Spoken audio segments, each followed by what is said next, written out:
எங்கள் அண்ணன் விஜயகாந்த் தெரியுதானே, நான் என்ன கேட்குறேன், அவர் கட்சி ஆரம்பித்தாப்புல அவர் போட்டிட்டார். நான் கூட அவர் போட்டிட்ட அவர் கட்சி வேட்பாளர்கள்லாம் போய் ஆதரவாக வேலை செஞ்சேன்.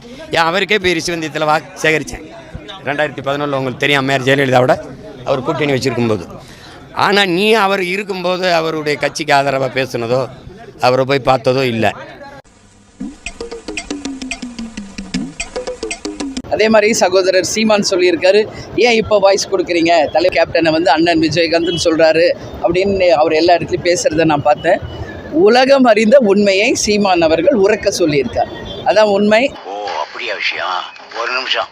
கிளாஸ் ஆடியன்ஸ், மாஸ் ஆடியன்ஸ்னு 2 பேர் இருக்கிறாங்க.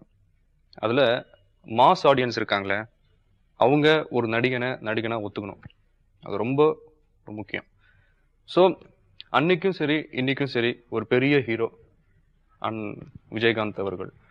தமிழ் சினிமா நமக்கு கொடுத்திருக்கிற நட்சத்திர நாயகர்களில் புரட்சி தலைவர்னா அது ஒருத்தர் தான்.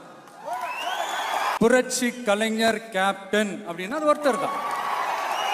ஃபிளாஷ்பேக். விஜயகாந்த் அவர்களுடைய மனைவி நம்ம ஐயா சகாயம் அவர்களினுடைய மறு உருவம் தான் நமது கேப்டன் அவர்கள். என்னங்கடா கொடுமையா இருக்கு. சகாயம் எங்க இருக்கிறாரு, இவர் எங்க இருக்கிறாரு. இவர் திடீர்னு நேற்று ராத்திரி எனக்குலாம் இரவுல தூக்கம் வரலைன்னா அந்த கேப்டன் செய்தி சேனல்ல போட்டுருவாங்க. அந்த 2 பேரும் பேசுறத பார்த்தா என் மனைவி கூட அருமையா சொன்னாங்க. சிரிக்காதீங்க, நான் மறந்துடுவேன் என்ன பேசுவேன்னா அப்போ விட்டுருவேன். நான் கொஞ்சம் முன்ன பண்ண பேசுவேன், நீங்க கோர்த்து புரிஞ்சுக்கிறீங்க. விஜயகாந்தை முதலமைச்சராக ஒரு கூட்டணி ஓட்டு கிடைச்சிடறான். லூசு பயலு. அந்த கூட்டணிக்குள்ள இருக்கிற நல்லகனுக்கு கால் கட்ட விஜயகாந்த் கால் கட்ட.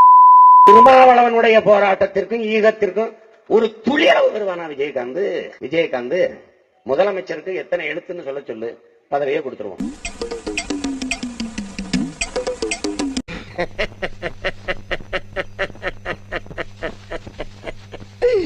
ஐயோ ஐயோ.